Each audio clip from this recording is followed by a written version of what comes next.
Car आणि 2.5 लाखांवर उत्पन्न असलेल्या महिलांना लाडकी बहीण योजनेचा लाभ मिळणार नाही, सरकारची घोषणा। तर वाढीव 2100 रुपये देण्याचा निर्णय अर्थसंकल्पीय अधिवेशनातच होणार।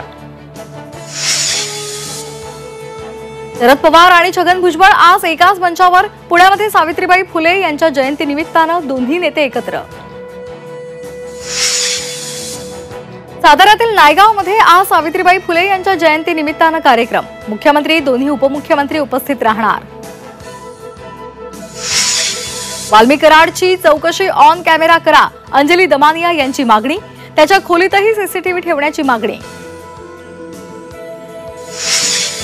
मुंबई गोवा महामार्गावर भीषण अपघात, वीर रेल्वे स्टेशन जवळ टोईंग व्हॅनची स्कॉर्पिओ गाडीला धडक, 3 ठार 3 गंभीर जखमी।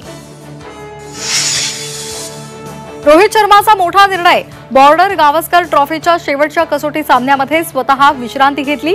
जसप्रीत बुमराह कार्यवाहक कर्णधार।